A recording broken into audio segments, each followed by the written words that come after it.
momento, tudo bem. Galera, hoje é a gente estar juntos. E infelizmente, por coisas que a gente não consegue controlar, hoje acordei com a garganta muito ruim. Essa semana foi uma semana de muitas ministrações, de muitas gravações, muitas coisas que a gente está fazendo aqui para acrescentar no reino de Deus. E algumas vezes o corpo não aguenta. E acordei hoje mal, estou tomando medicamentos e tudo.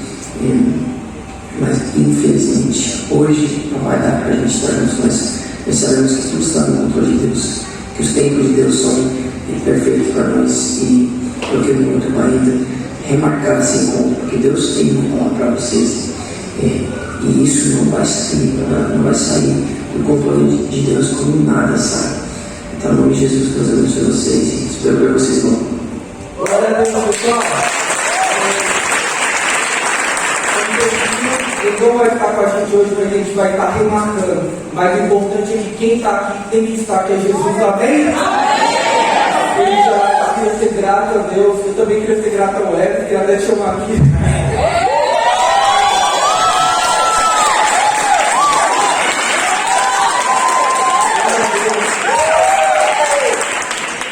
A gente queria ser grato por ele ter aceitado as coisas na frente de última hora para a também. Não sei se vocês lembram, mas na primeira conferência ele esteve ministrando com a gente. Eu acredito que nada sai do controle de Deus. Acredito que Deus tem uma palavra abençoada para derramar sobre os nossos corações através da vida do pastor Érico, amém? Ele deixou os mãos para cá. Vamos estar orando pela vida dele. Abra o seu coração, amém? Senhor, meu Deus, seu Pai, acreditamos, meu Pai, que o Senhor está no controle de tudo. Desde o início, o Senhor sabe, ele já está no final, meu Pai. Nós te pedimos que nessa noite, o Senhor vai usar a vida do teu filho, meu Pai, para trazer uma palavra de arrependimento, de transformação, que a gente possa sair de pessoas cada vez mais avivadas e transbordantes da tua presença, meu Pai. Te entregamos os nossos cultos, os nossos corações, meu Pai. Em nome de Jesus, abençoe a vida do teu filho, meu Pai. Amém. Amém.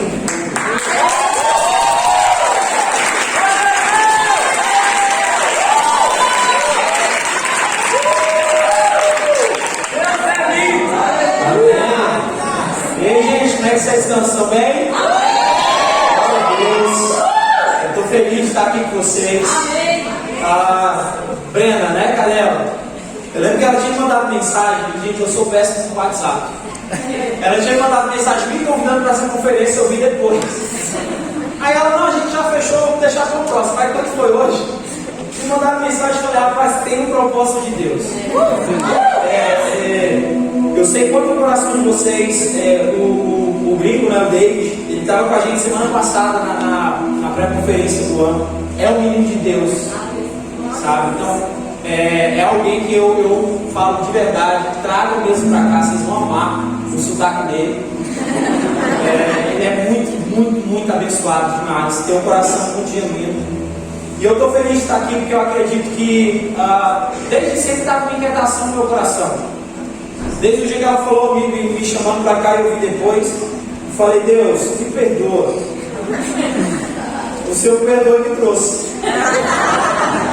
Eu acredito que existe algo para a gente viver aqui essa noite. Eu estava falando que existem alguns lugares que eu passei. Na primeira vez que eu estive aqui foi ano passado, não foi? Eu vim para cá, eu estava solteiro, em uma janela de 1 ano. Eu casei, fui ordenado pastor. E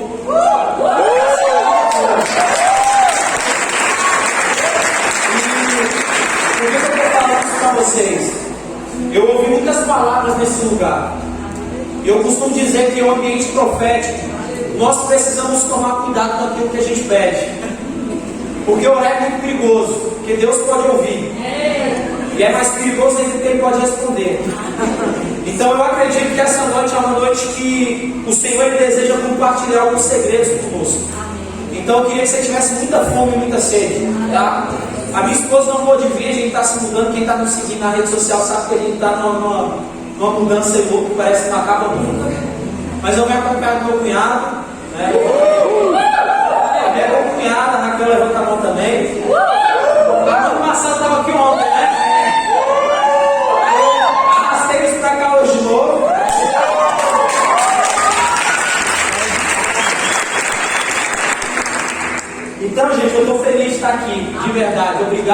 confiança, obrigado pelo convite.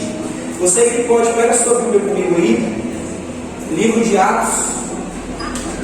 Eu amo falar sobre avivamento. Atos capítulo 2, abre aí.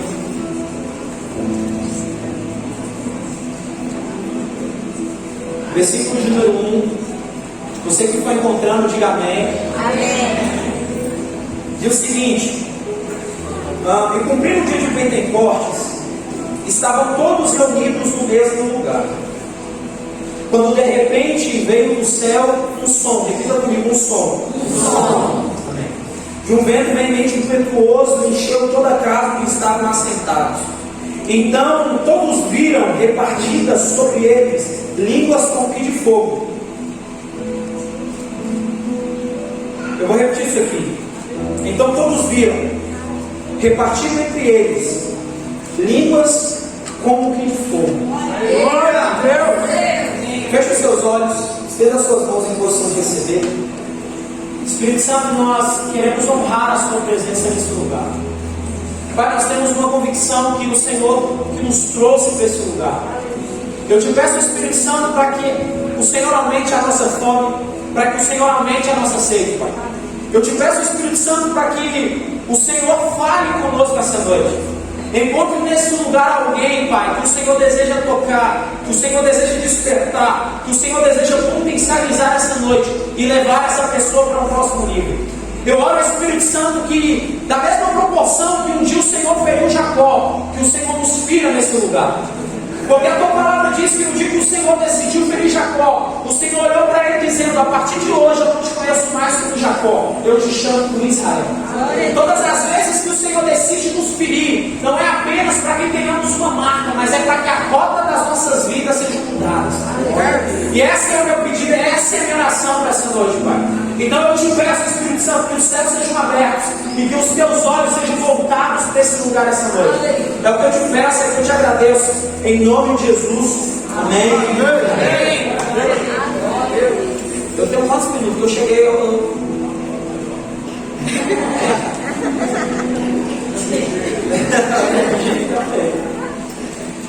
Eu vou falar sobre avivamento. Já tem muitos anos que nós oramos sobre um avivamento em Brasília, no entorno, sobre o Brasil. E quando nós foi me passado o tema, falando sobre a Pazusa, eu me empolguei demais. E o Senhor ele me trouxe na memória algumas conversas que eu tive com Ele durante a pandemia, que foram conversas que marcaram a minha vida. Todas as vezes que eu olho para essa palavra avivamento, eu olho para o Brasil, eu sinto no meu espírito que existe uma convergência acontecendo. A primeira coisa que eu quero que você entenda é isso. O avivamento ele é uma convergência. É um desejo do coração de Deus que se encontra com o desejo do nosso coração. Então o que é o avivamento? Avivamento é quando Deus ele olha para a terra e existe uma intervenção divina na terra. Isso é um avivamento. Quando você olha para o avivamento, você percebe que o céu não precisa de um avivamento. Por quê? Porque o céu não necessita de uma intervenção divina. Então, quando nós olhamos para a palavra avivamento, a primeira coisa que vem na nossa mente é um desejo do coração de Deus de tocar a terra. Mas é um desejo do coração de Deus que se completa através das mãos de homens e mulheres que se colocam na brecha daquilo que Deus quer fazer. Glória a Deus! Quando nós olhamos para a Bíblia, nós vamos perceber que a palavra avivamento, nessa expressão, ela não aparece. E é interessante porque quando nós vamos ler a Bíblia, a gente vai perceber que o Senhor, Ele separa algumas coisas. Você vai ver Jesus um dia chamando e ordenando os discípulos com uma palavra. Ele olha para os discípulos certo dia e diz: olha, vocês precisam ir por todo mundo e pregar o Evangelho a toda criatura. Batizem em nome do Pai, do Filho e do Espírito Santo. Então Jesus naquele momento está entregando para os discípulos uma ordenança, uma convocação. E eu costumo dizer que existe uma grande diferença entre você receber um convite de Deus e você receber uma convocação de Deus. Quem aqui já ouviu a expressão equibalo? O que significa equibalo? Equibalo é a expressão que o próprio Jesus usou quando estava expulsando demônios. Jesus, no momento que ele está em Gadara, ele olha para os demônios, ele usa a expressão equivalo. O que significa isso? Expulsos sem direito de retorno. E se eu te falar que essa expressão de expulsão Jesus usou quando ele estava olhando para nós e nos enviando. Quando Jesus ele olha para os discípulos, ele usa essa mesma expressão, equivalo. Por quê? Porque o que Jesus estava querendo liberar para os discípulos era: eu não estou te dando só um convite, eu estou te expulsando sem direito de retorno. E ele vai completar isso quando ele olha dizendo: e aqueles que colocaram a mão no arado, eles não podem mais olhar para trás. Então qual é a diferença? Existem alguns que, por conta de alguma experiência que tiveram, eles receberam um convite de Deus. Mas existem outros que, por conta de serem tocados por Deus, eles receberam o equibalo de Deus. E qual é a diferença? Quando você recebe um convite, você tem o direito de dizer se vai ou não vai. Agora, quando você recebe o equibalo de Deus, quando o Senhor ele decide te convocar para algo, meu irmão, eu costumo dizer que não somos nós que temos o ministério, é o ministério que nos tem. Todos os homens e mulheres que receberam o equibalo do Senhor, eles são possuídos pelo desejo do coração de Deus de tocar a terra. Todos os homens e mulheres que receberam o equibalo do Senhor, eles são introduzidos no desejo do coração de Deus de tocar a terra. É por isso que esses homens e essas mulheres, eles não têm uma escolha de se vai ou se não vai. Não. É por isso que você vai ver Pedro. Jesus um dia olha para ele dizendo: a partir de hoje você não vai ser mais pescador de peixe, eu faço de você pescador de almas. Aí lá na frente, Jesus está pregando uma mensagem muito dura, todo mundo está indo embora. Aí de repente ele olha para os discípulos e naquele momento Jesus está abrindo um leque de oportunidade para que quem quiser ir embora pode ir embora. Ele mesmo diz isso: vocês querem ir embora? Essa é a chance, pode ir. Sabe o que Pedro vai dizer? Por quê? Porque Pedro não recebeu o convite de Deus. Pedro recebeu o equipamento do Senhor.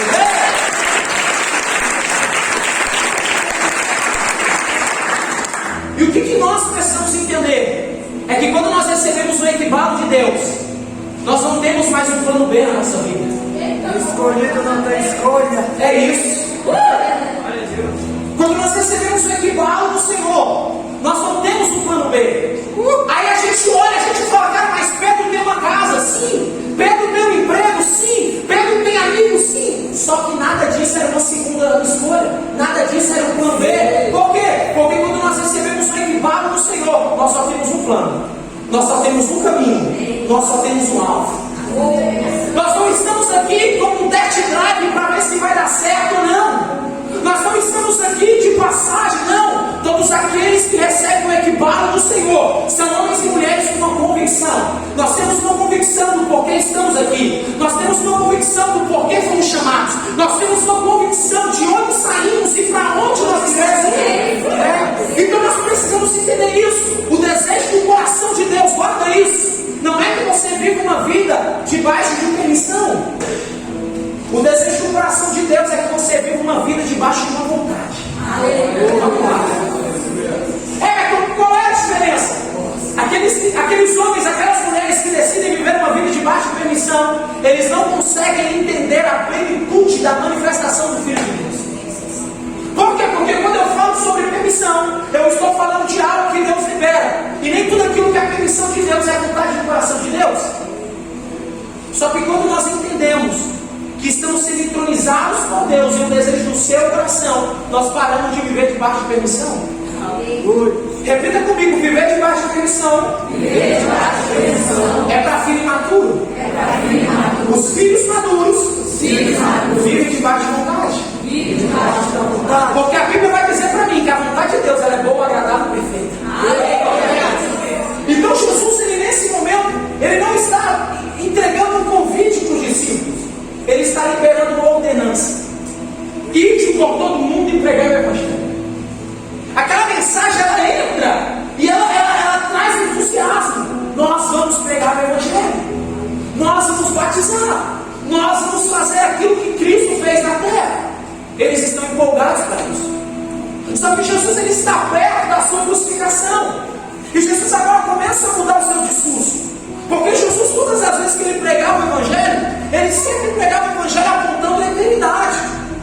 Só que nesse dia ele começa a se despedir dos discípulos, dizendo: olha, eu vou, mas um dia eu volto. Eu estou indo preparar lugar para que vocês estejam comigo aonde eu estiver. E Jesus começa a se despedir. Só que essa despedida de Jesus não é simplesmente alguém que está indo embora, é alguém que está passando responsabilidade. Aleluia. Guarda isso no seu coração. O plano e o Evangelho de Cristo não parou na cruz. Que loucura é essa? Não parou. É por isso que o próprio Jesus disse: e se vocês tiverem fé, obras maiores. Gente, eu não estou falando para você que foi um discípulo que disse isso. Eu estou falando para você que Jesus, o Filho de Deus, disse que se você tiver fé, obras maiores do que a Ele, você vai fazer.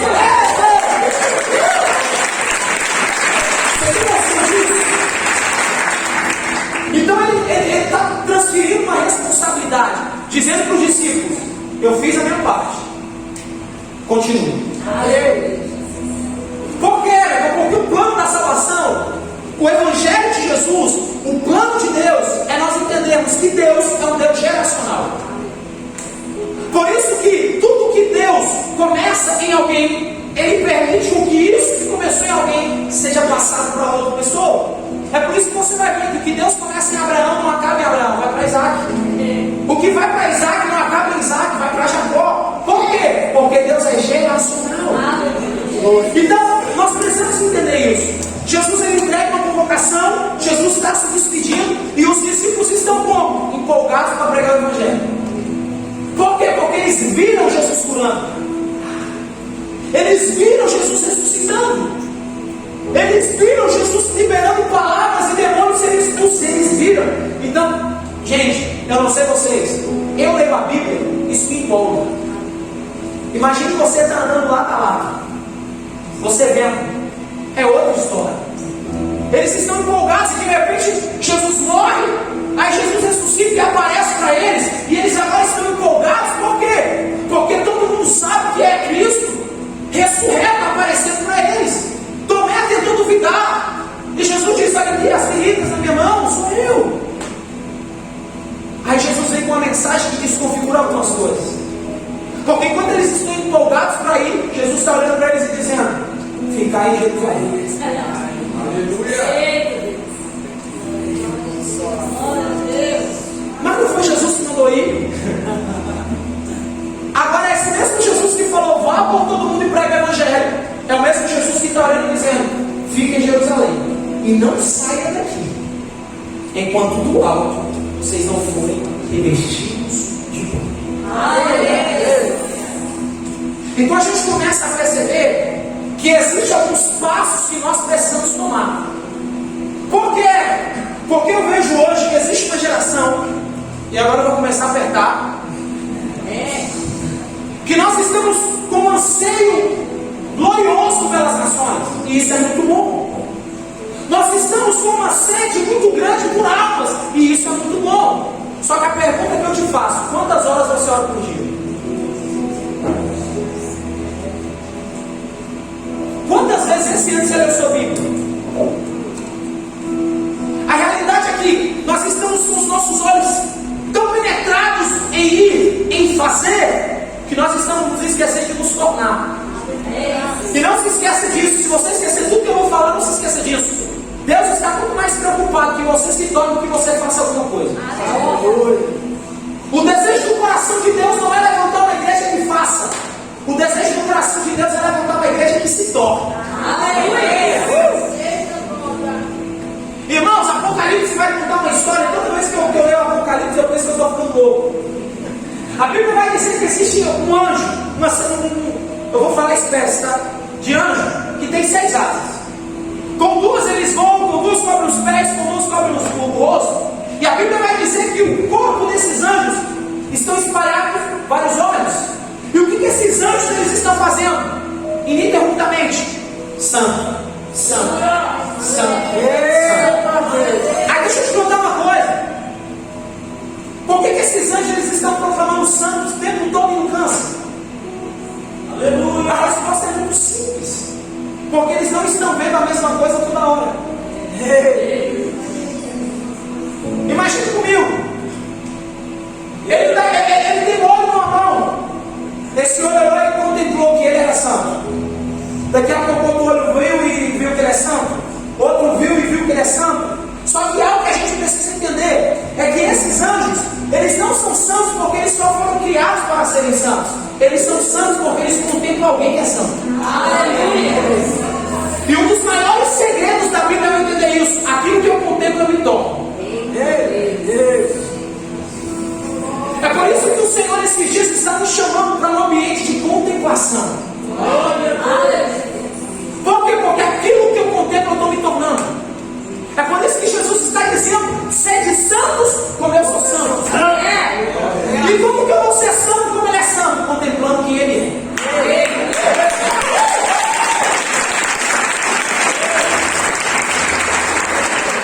Então o que Jesus está querendo passar para os discípulos? O que Jesus está querendo nos ensinar? Os discípulos estão empolgados demais para ir, eles estão empolgados demais para fazer. Só que Jesus nos ensina algo. Pelo amor de Deus, você que nunca leu João todo, leia João todo o livro de João. Jesus olha para os discípulos e dizendo: olha, e tudo que eu faço porque eu vejo meu Pai fazer. Aí por que Jesus olhou para os discípulos e dizendo: fiquem em Jerusalém? Por quê? Porque tudo aquilo que a gente vai fazer precisa ser de uma natureza de alguém que já está fazendo. Então eu preciso replicar algo que Deus está fazendo. Só que aí a gente vê uma geração empolgada demais para ir. Só que deixa eu te falar uma coisa: se você vai fazer alguma coisa que não foi algo que você viu Deus fazendo, você vai fazer algo pela sua própria mão e pela sua própria força. E aí você tem que entender algo muito simples: aquilo que Deus levanta, Deus sustenta. O que você levanta, você tem que sustentar.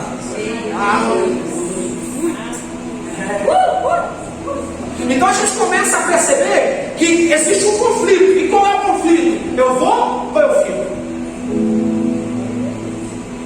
Só que Jesus não está simplesmente falando assim: não, fica aqui. Você concorda comigo que enquanto eles estavam ali tinha gente morrendo? Sim ou não? Você concorda comigo que enquanto eles estavam ali tinha gente se perdendo? Sim ou não? Mas qual foi a ordem de Jesus? Nossa. Então por quê? Guarda isso. É muito melhor você ficar do que você se mover sem Deus te ter dado uma palavra. Deixa eu te falar uma coisa. Existem coisas na vida que são legítimas, mas você não pode trocar aquilo que é legítimo por simplesmente: eu vou viver algo que é legítimo e vou desobedecer a Deus. Entre você obedecer e fazer o que é legítimo, obedeça. Aleluia. Como assim? Você concorda comigo que pregar o evangelho é legítimo? Você concorda comigo que ter um ministério é legítimo? Só que se Deus não mandou, eu não faço. O problema é que tem muitas pessoas se movendo por aquilo que é legítimo. E você precisa entender isso. Deus não te chamou para você se mover por aquilo que é legítimo. Deus te chamou para você se mover por obediência. Porque existem coisas que são legítimas, mas não é para agora. Era exatamente isso que Jesus queria passar para os discípulos. Gente, pregar o evangelho é legítimo, mas vocês precisam ficar aqui. Você está me entendendo?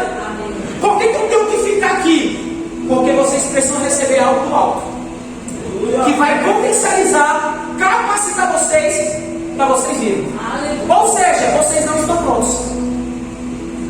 Então tem muita gente despreparada indo para o campo porque está se movendo por algo que é legítimo, ao invés de estar se movendo por obediência.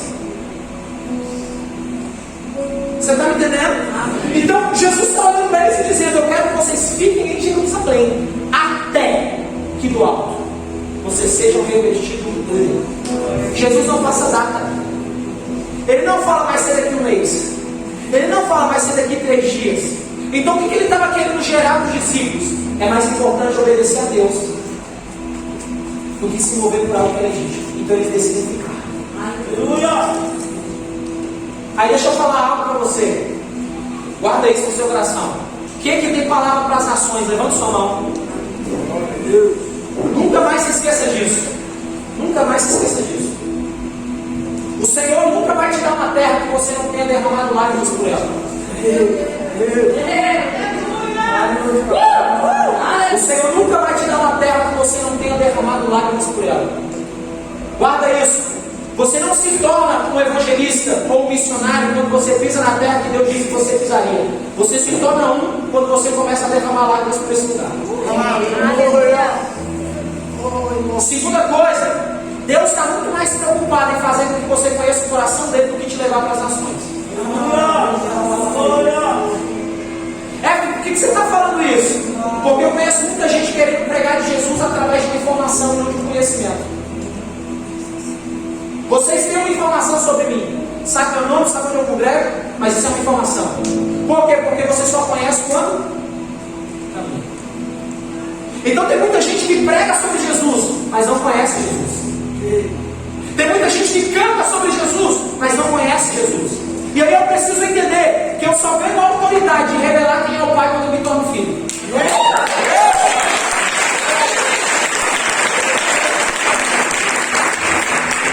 Então o que Jesus estava querendo passar para os discípulos? Até esse momento vocês atingiram um nível.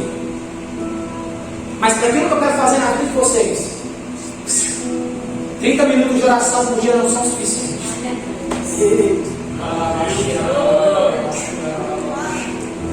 Para aquilo que eu quero fazer na vida de vocês, 2 capítulos da Bíblia por dia não é o suficiente.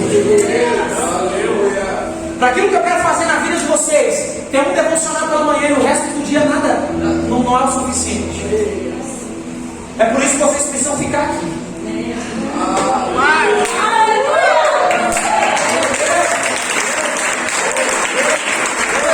Vocês precisam permanecer nesse lugar.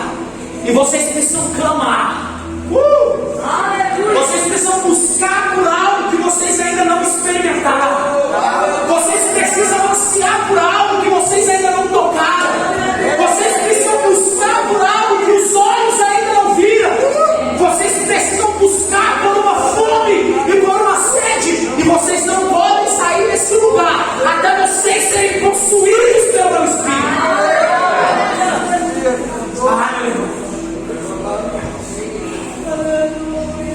O que Jesus estava querendo dizer para os discípulos é: ei, vocês precisam entrar em um ambiente que nada mais importa.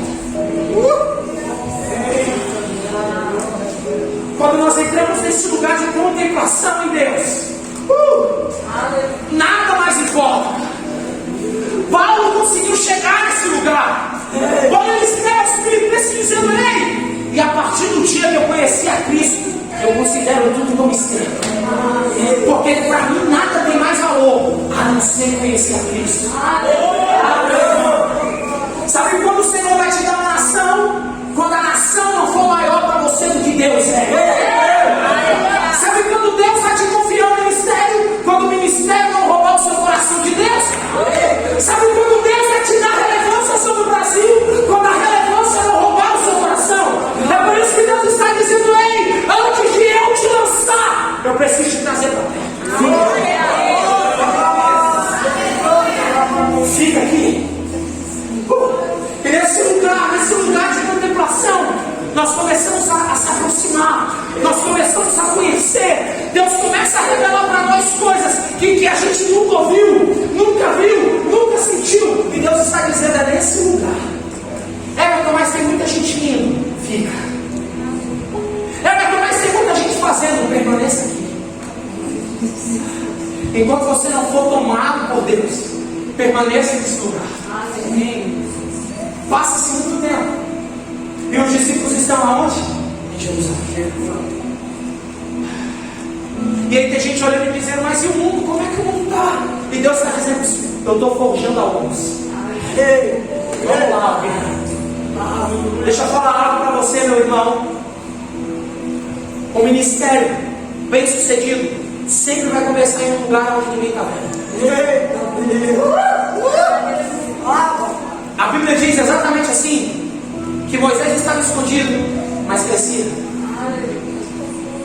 Por quê? Porque quando nós estamos nos escondendo nele, lugar que ninguém está vendo. O que Deus estava passando para os discípulos era: vocês precisam permanecer aqui. Eu quero me revelar para vocês de uma forma que eu não me revelei para quase ninguém nessa terra. Meus irmãos, sabe qual é uma das maiores orações que eu faço? Não é para que Deus me dê algumas nações, não é para que eu pregue sobre o Brasil, não. A minha oração é: Senhor, me dê um coração como o de Enoque. Eu sinto no meu espírito que esses dias Deus quer levantar amigos sobre o Brasil.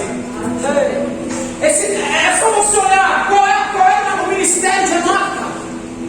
Eu não sei se Enoque era um pastor, eu não sei se Enoque cantava, eu não sei se Enoque pregava, mas a Bíblia me diz que Enoque andou por Deus.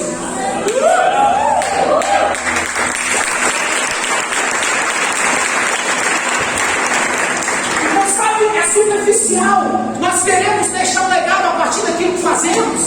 Eu não quero ser conhecido como o Everton que pregava. Eu quero ser conhecido como o Everton que era amigo de Deus. Aleluia! Deixa eu te falar uma coisa. Esse homem atingiu um nível tão grande de espiritualidade que um dia Deus olhou para a terra e disse: a terra não te merece. Eita! Vamos lá. Você tem noção do que é isso?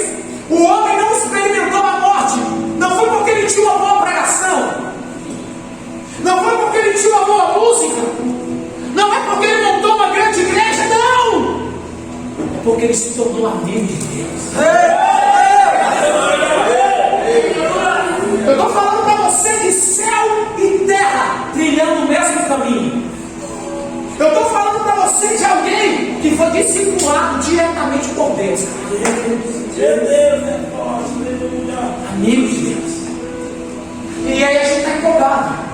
Não, mas eu quero fazer. Deus está dizendo assim: se torne meu amigo. A oração de Jesus fala isso. Cristo veio na terra com um propósito, a oração dele. João 14:15 é sempre essa. E o meu desejo é que vocês se tornem um comigo, como eu sou com o Pai. Por quê? Porque esse é o anseio do coração de Jesus, cara. Então o que está acontecendo? Jesus está chamando eles para um lugar. Eles estão nesse lugar. E aí chegaram os dois. Alguns estudiosos vão dizer que eles estão na casa de Marcos. E o que eles estavam fazendo? Por que eles estavam orando? Guarda isso no seu coração. Essa convergência que está acontecendo é como se Deus estivesse juntando. E guarda isso. Eu sinto que esses dias Deus quer entregar para nós uma visão de Noé e um coração de Enoque. Você concorda comigo que todo o povo que estava na terra participou do dilúvio? Você concorda? Sim. Mas foi Noé que ouviu falar dela. O que nós precisamos entender é que aqueles que se antecipam, eles começam a construir coisas que para quem está aqui agora não faz sentido. Eles estão naquele lugar clamando por algo que para ninguém da terra fazia sentido. Por quê? Porque todas as vezes que Deus quis fazer algo aqui, Ele sempre vinha com o Espírito Santo sobre o profeta, sobre as pessoas. E qual era a promessa? Eu vou, mas eu vou enviar o Consolador. E Ele vai habitar em você. Não fazia sentido para o povo. Aí a Bíblia vai dizer que eles estavam todos reunidos no mesmo lugar. Glória a Deus. Isso mostra o quê? Unidade. Guarda isso no seu coração, meu irmão. A unidade, ela atrai a presença de Deus. Eu não estou falando de todo mundo pensar do mesmo jeito. Não é sobre isso. Mas eu estou falando sobre todos estarmos no mesmo espírito, no mesmo propósito. Aí a Bíblia vai dizer que todos estavam reunidos no mesmo lugar. No mesmo. Quando de repente, isso veio do céu um som. Aleluia! No dia que eu li isso, eu chorei demais. Glória a Deus! Por quê? Porque quando eu olho para Atos, a descida do Espírito, glória a Deus, Eu enxergo que ali, o que o Senhor estava causando, era como se o Senhor estivesse se apoderando daqueles homens. Para quê? Para que eles tomassem a terra. Você lembra que ele tinha feito a promessa lá atrás? Fiquem em Jerusalém, até que do alto vocês sejam revertidos de poder. Então, a descida do Espírito Santo para aqueles homens que estavam ali, era para que esses homens promovessem um avivamento. Então, eles receberam algo para proporcionar um avivamento para a terra. Até que você está me entendendo? Só que é louco isso. Por quê? Porque a primeira coisa que acontece enquanto eles estão reunidos naquele lugar, não é um grande vento vindo, e a gente às vezes foca muito no vento. Só que a Bíblia vai dizer que estavam todos reunidos no mesmo lugar, quando de repente veio o som, veio do céu som. Eu te pergunto, você me responde: o som é para eu ver ou para eu ouvir? O som é para eu sentir ou é para eu ouvir? É por isso que eu quero liberar algo sobre a sua vida. Aquilo que Deus quer fazer sobre o Brasil não vai começar a partir daquilo que você está vendo. Guarda isso, nenhum avivamento da história veio para que o povo sentisse. Todo avivamento começou a partir de uma audição. Repita comigo: no reino de Deus, a minha audição é mais importante que a minha visão. A Bíblia me aponta isso, dizendo: vocês não foram chamados para caminhar por vista, vocês foram chamados para caminhar por fé. E o que é a fé? É o firme fundamento das coisas que eu não vejo, mas eu espero. E a fé vem pelo ouvir e ouvir a palavra de Deus. Então nós não fomos chamados para caminhar por aquilo que estamos vendo, nós fomos chamados para caminhar por aquilo que estamos. É por isso que nenhum avivamento da história começa a partir de um sentimento. Então dá para você entender isso? Existe um som sendo gerado no céu. Mas existe uma geração querendo sentir. Repita comigo: Deus não me chamou. Deus não me chamou para sentir nada. Ele me chamou para ouvir. Existe uma geração empolgada nesse século que estamos vivendo. E há uma empolgação válida. Há um entusiasmo válido. Só que em contrapartida, nós às vezes tampamos os nossos ouvidos e dizemos que Deus não está fazendo nada.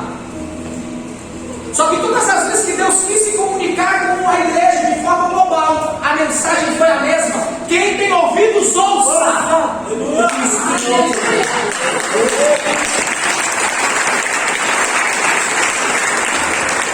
Então o que nós precisamos entender? Vou descer aqui. É que todas as vezes que Deus deseja se comunicar com a igreja, Ele não vem para que você sinta alguma coisa. Ele vem para que você escute. Só que nós estamos acostumados demais a nos mover por aquilo que sentimos. Então, se eu sentir alguma coisa, eu vou para o culto. Se eu sentir alguma coisa, eu vou orar. Se eu sentir alguma coisa, eu vou jejuar. E Deus está dizendo: não é por aquilo que você sente, é por aquilo que você ouve. Aí deixa eu te contar uma coisa. Enquanto tem alguns esperando sentir o vento, Deus está dizendo: eu estou gerando um som no céu.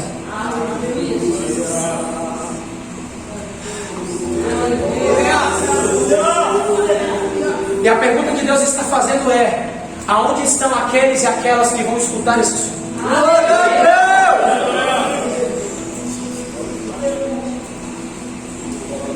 O que eu vou falar para você pode parecer loucura demais, mas eu estou compartilhando algo que Deus falou comigo. O Senhor esse dia quer levantar ouvintes antes de levantar proclamadores.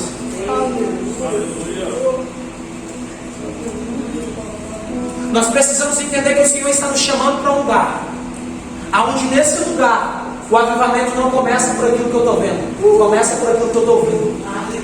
A pergunta que nós precisamos nos fazer é: o que Deus está falando? Guarda isso. Quando você descobrir o que Deus está falando, você vai entender o que Deus está fazendo. Tem gente que não está entendendo o que Deus está fazendo. Por quê? Porque não escutou o que Deus está falando. E por que nós não escutamos o que Deus está falando? Porque nós estamos à procura de nos envolver com aquilo que Ele está fazendo. E aí eu preciso entender que primeiro eu me envolvo com a fala, para depois ir com a prática. Então eles estavam todos reunidos no mesmo lugar. E existe algo sendo gerado no céu. Não é algo sendo gerado na terra, é no céu.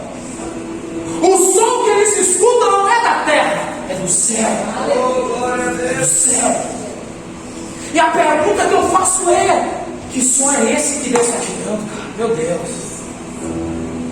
Eu não sei se isso vai te inquietar, cara. Eu não sei se isso vai mexer com você. Mas eu me pergunto, cara, o que Deus está falando? Sabe, nós estamos preocupados demais em Deus. Me coloca para fazer, me coloca para isso. Deus está dizendo, ei, eu quero falar alto. Aonde estão aqueles que vão me escutar? Glória a Deus. Então esse som está sendo gerado no céu.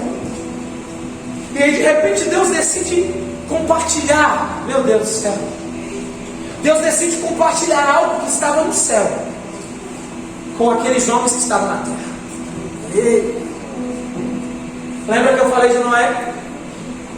O povo participou da chuva, mas foi Noé que um dia ouviu de Deus: eu vou mandar um dilúvio na terra.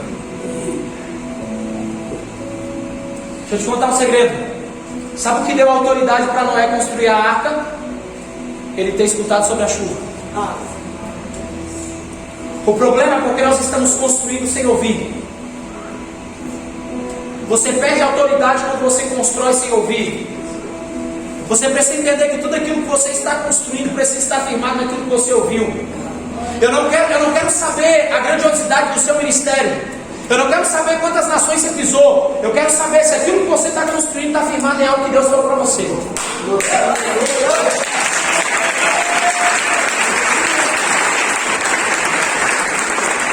Então Deus um dia olha para Noé e diz: olha, guarda isso. Eu vou mandar chuva sobre a terra. Tá. Eu não sei se você sabia disso. Naquele tempo, a terra nunca tinha experimentado uma gota de água. O que é chuva? O que é chuva? A terra nunca tinha experimentado chuva. De repente Deus chega e fala: olha, vai chover. Noé foi o primeiro homem a descobrir o que era chuva. Glória a Deus. Everton, por que você está dizendo isso? Você já teve mesa com alguém que parecia que esse alguém estava 5 anos à sua frente? Quem está perto, escuta mais.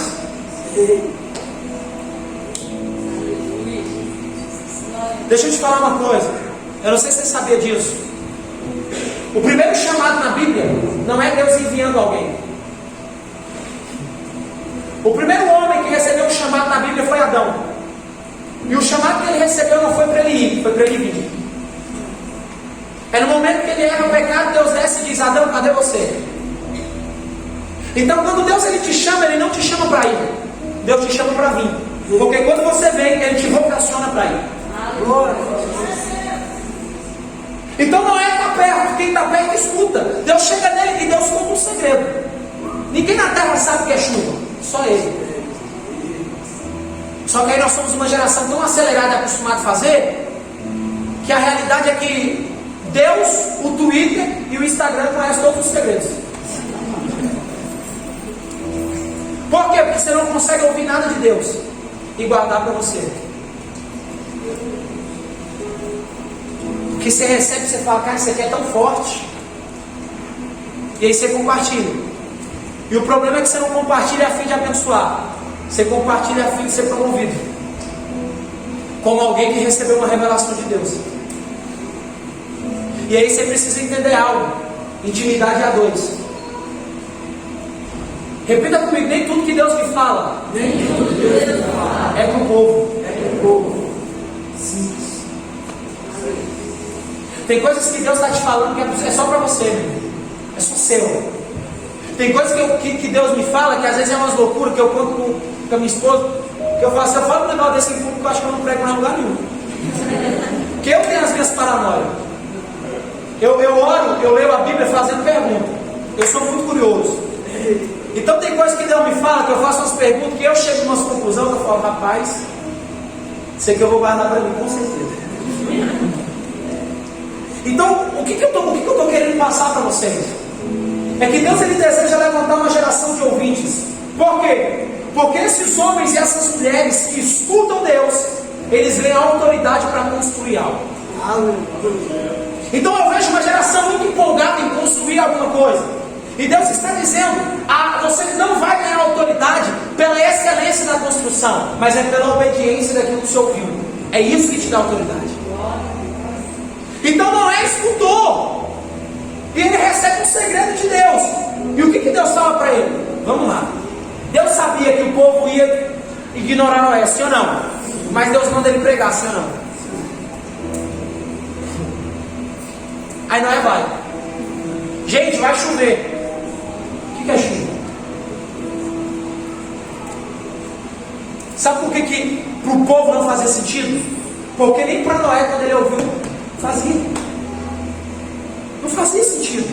Então ele começa a pregar sobre algo que para aquela realidade o pessoal chama de louco. Aí o que Deus fala para ele? Constrói uma arca. Noé não era carpinteiro, mas Deus vai passando as medidas e mandando ele construir. E ele vai fazendo. Aí chega alguém e diz: por que você está construindo isso? Porque vai chover. O que é chuva? Aí você guarda isso. Sabe o que comprovou a construção de Noé? A chuva que Deus manda. Por quê? Porque chamaram ele de louco até o dia que choveu. Então Deus está levantando uma geração com ouvidos como o de Noé.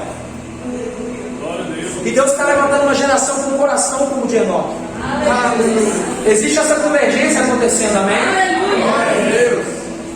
Vou voltar para lá, senão a gente vai correr aqui e vai para outro canto. Então eles estão naquele lugar ouvindo. Eles escutaram um som. Aí a Bíblia vai dizer que esse som era um som de um vento veemente impetuoso. Ou seja, o som que eles estão escutando era anunciando o vento que viria. Então, quando nós falamos sobre avivamento, nós precisamos entender isso. Todo grande avivamento vai ser anunciado por um som. É alguém que está dizendo: tem algo vindo aí. Aí a Bíblia vai dizer que de repente o vento chega.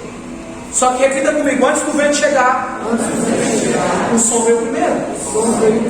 Aí agora eles estão sentindo o vento, que a Bíblia vai dizer que o vento vem e enche toda a casa onde estavam assentados. Mas sabe por que agora eles estão sentindo o vento? Porque eles escutaram o som. Guarda isso para o seu espírito, pelo amor de Deus.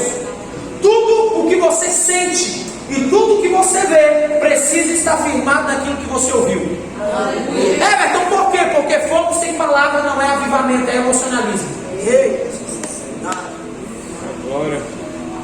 Everton, eu estava num culto forte, eu caí. Tá. Você levantou? Levantei. Mudou o quê? Everton, eu fui para o culto, eu falei línguas, eu pulei. Glória a Deus por isso. Mas quanto que é topo? O que mudou na sua vida? Deixa eu falar um negócio para você. O Espírito Santo de Deus, ele não desperdiça unção.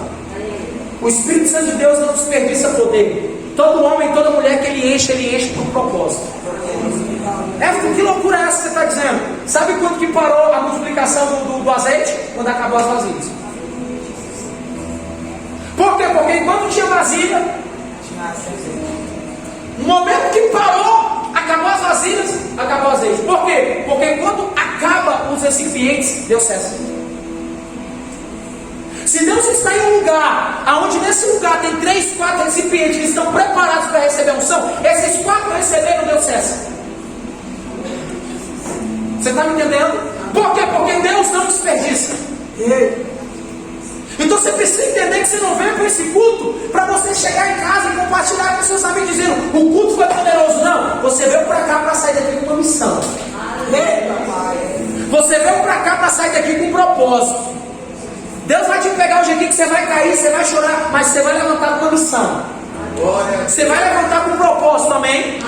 Então vamos lá. Deus enche a casa. Por que agora eles podem ser cheios? Porque eles já escutaram algo. Eles estão prontos para isso.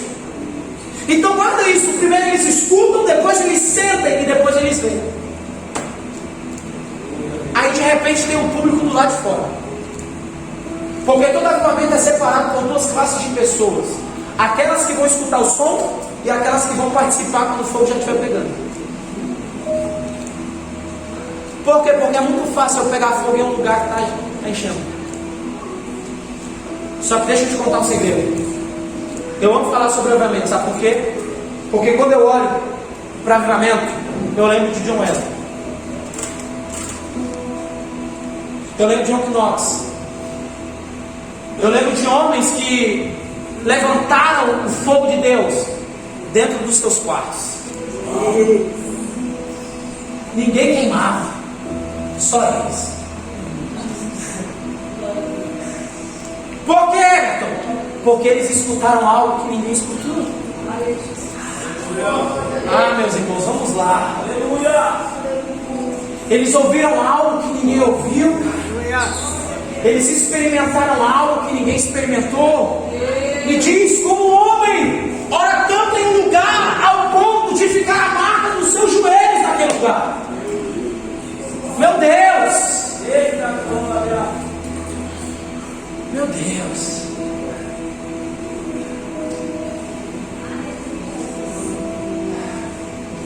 Por que, Everton?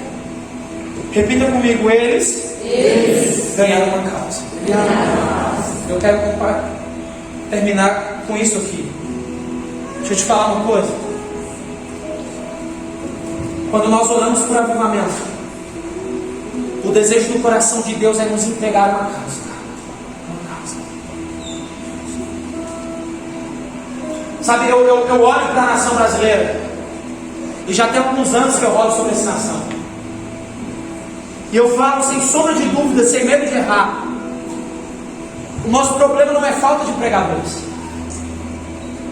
não é falta de cantores, não é falta de igrejas.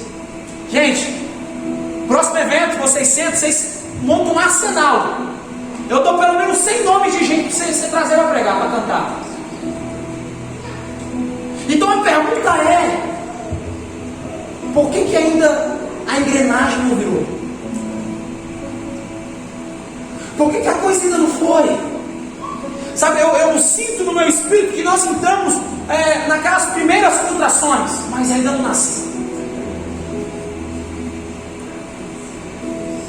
Eu sinto que nós estamos há algum tempo gerando algo, nós estamos, sabe, nas primeiras dores, mas não nasceu ainda. Porque talvez nós não entendemos 2 Crônicas 7,14. E se o meu povo, que se chama pelo meu nome, se humilhar, orar, buscar a minha face, se arrepender dos seus maus caminhos, então eu ouvirei do céu, perdoarei os seus pecados e sararei os seus.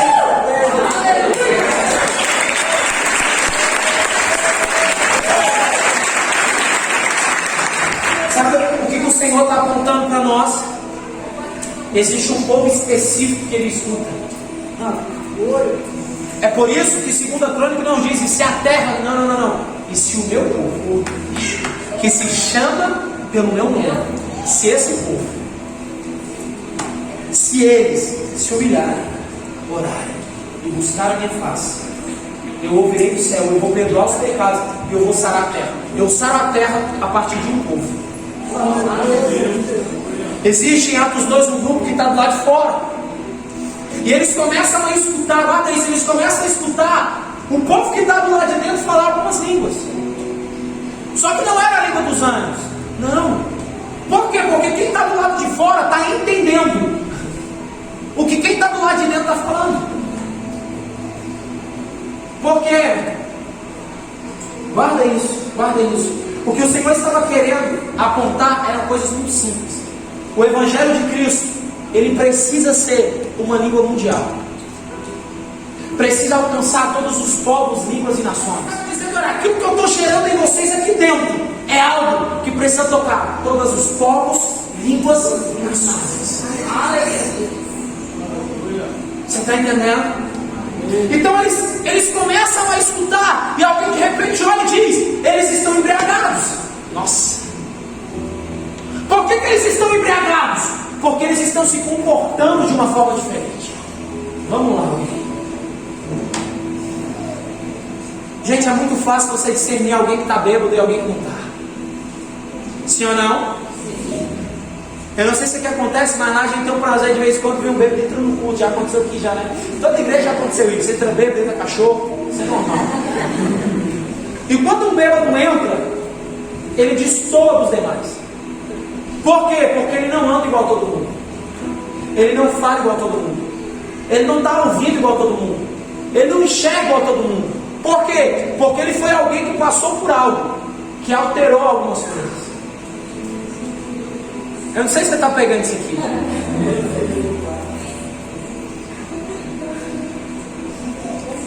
Quando alguém está do lado de fora, está dizendo que eles estão embriagados. É porque realmente quem está do lado de fora está vendo o comportamento e a movimentação do lado de dentro, está dizendo: esse povo bebeu alguma coisa.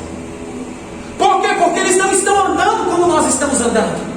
Eles não estão falando como nós estamos falando. Eles não estão se movendo como nós estamos se movendo. Existe algo diferente nesses homens e nessas mulheres.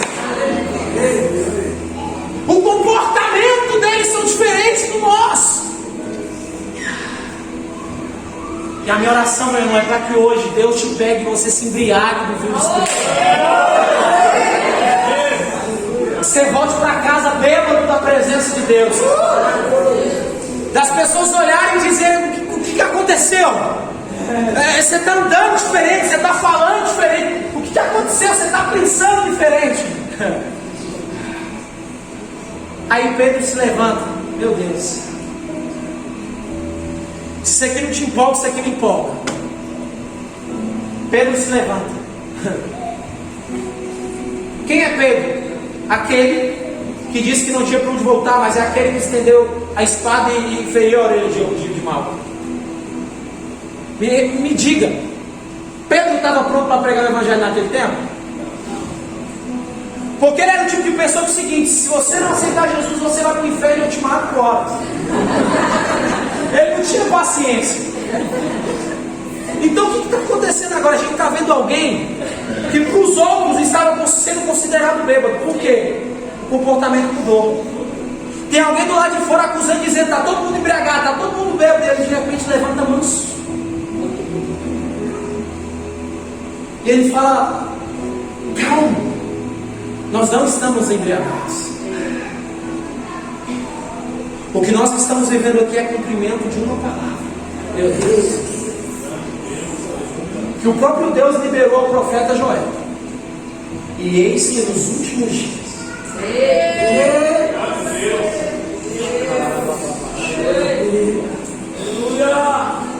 E eis que nos últimos dias eu derramarei do meu espírito sobre toda a carne. Os vossos velhos voltarão a sonhar. Os vossos jovens profetizarão. Quando eu lembro dessa oração, eu lembro de Abacuque. O pessoal do louvor pode subir. Olhando e dizendo: Senhor, aviva a tua obra.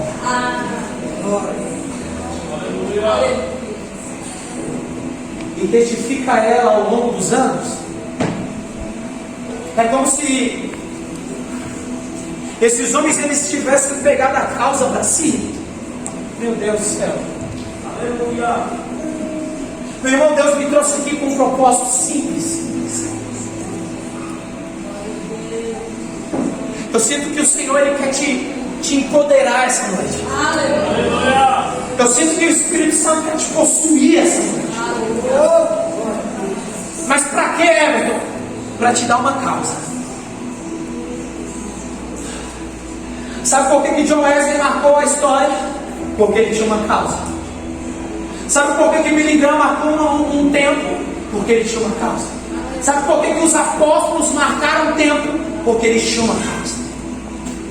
Sabe por que John Knox marcou um tempo? Porque eles tinham uma causa. Sabe por que Charles Spurgeon marcou um tempo? Porque ele tinha uma causa. Aleluia. E o Senhor me trouxe aqui para te perguntar: qual é a sua causa?